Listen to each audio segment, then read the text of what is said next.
புனித யோவான் எழுதிய தூய நற்செய்தி அதிகாரம் 7 இறைவார்த்தைகள் 1, 2, 10, 25 தொடக்கம் 30.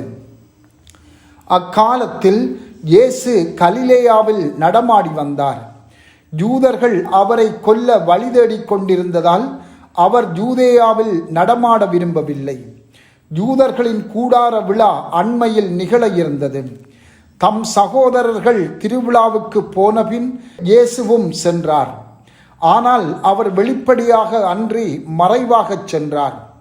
எருசலேம் நகரத்தவர் சிலர் இவரைத்தானே கொல்ல தேடுகிறார்கள், இதோ இங்கே இவர் வெளிப்படையாய் பேசிக்கொண்டிருக்கிறாரே, யாரும் இவரிடம் எதுவும் பேசவில்லையே, ஒருவேளை இவரே மெசியா என்று தலைவர்கள் உண்மையாகவே உணர்ந்து கொண்டார்களோ?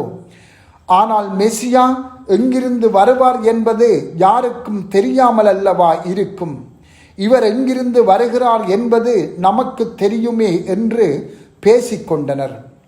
ஆகவே கோவிலில் கற்பித்து கொண்டிருந்த போது இயேசு உரத்த குரலில், நான் யார், நான் எங்கிருந்து வந்தேன் என்பதை உங்களுக்கு தெரியும். ஆயினும் நானாக வரவில்லை, என்னை அனுப்பியவர் உண்மையானவர். அவரை உங்களுக்கு தெரியாது, எனக்கு அவரை தெரியும். நான் அவரிடம் இருந்து வருகிறேன், என்னை அனுப்பியவரும் அவரே என்றார். இதை கேட்ட அவர்கள் இயேசுவை பிடிக்க முயன்றார்கள். எனினும் அவருடைய நேரம் இன்னும் வராததால் யாரும் அவரை தொடவில்லை. சிந்தனை: யார் இந்த இயேசு? இயேசு நிறைவானவராக இருந்தாலும் அவருடைய போதனைகள் தவறுகள் எதுவும் இல்லாத வல்லமையுள்ளவையாக இருந்தாலும், அவர் ஆற்றிய புதுமைகள் வியப்பை ஊட்டுவதாக இருந்தாலும், பலர் கடின உள்ளத்தோடு இயேசுவில் நம்பிக்கை கொள்ளாதவர்களாகவே இருந்தார்கள். அன்றைய மக்கள் மெசியாவை பற்றி பல்வேறு எதிர்பார்ப்புகளோடு இருந்தார்கள்.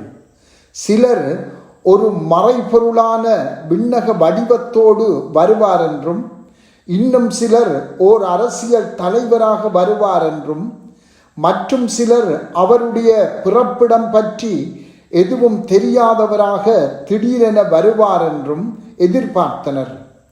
இந்த எதிர்பார்ப்புகள் அனைத்தும் முழுமையற்ற புரிதலை கொண்டிருந்தன. ஆனால் மெசியாவின் வருகை இந்த எதிர்பார்ப்புகளை எல்லாம் தகர்த்தெறிந்தது.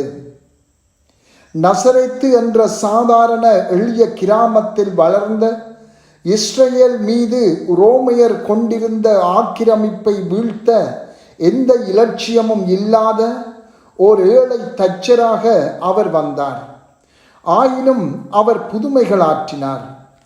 அவருடைய போதனைகள் உள்ளங்களை ஊடுருவி பலரை மனமாற்றம் அடையச் செய்தன. அவருடைய பிரசன்னமே தன்னம்பிக்கையையும் நோக்கத்தையும் மாண்பையும் வெளிப்படுத்தியது. இப்படிப்பட்டவர் உண்மையிலே மெசியாவாக இருக்க முடியுமா? அவரிடம் இருந்து நாங்கள் எதனை எதிர்பார்க்கின்றோம்? எமது எதிர்பார்ப்புகள் எப்போதும் அவருடைய திருவுளத்துக்கு ஏற்றதாக இருக்க வேண்டும்.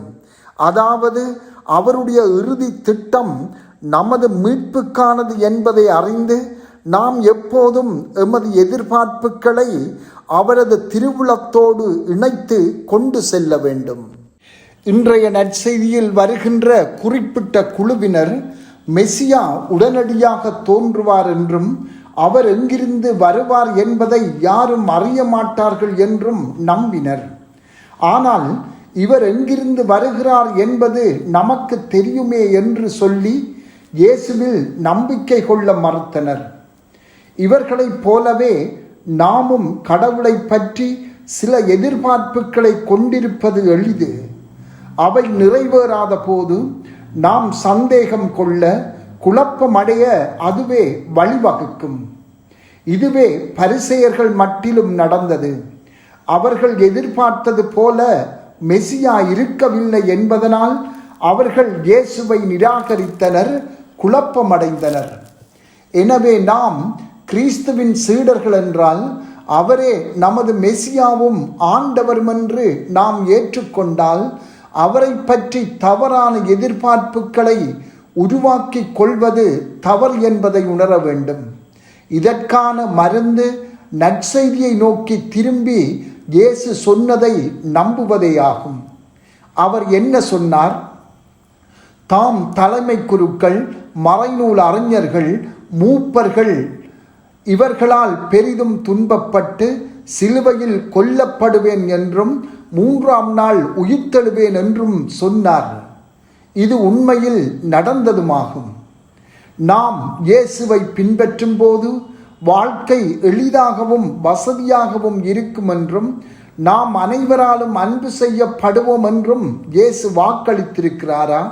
இல்லையே.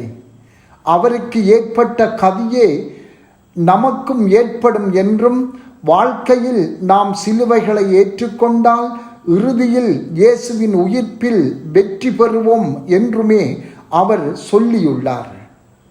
அவரை பின் செல்ல ஆயத்தமாயிருக்கின்றோமா? துன்பங்களை ஏற்றுக்கொள்ள விருப்பத்தோடு இருக்கின்றோமா? செபம். ஆண்டவரே, உம்மை ஆண்டவராக ஏற்றுக்கொண்டு வாழ எமக்கு வலிமையை தாரும். ஆமென்.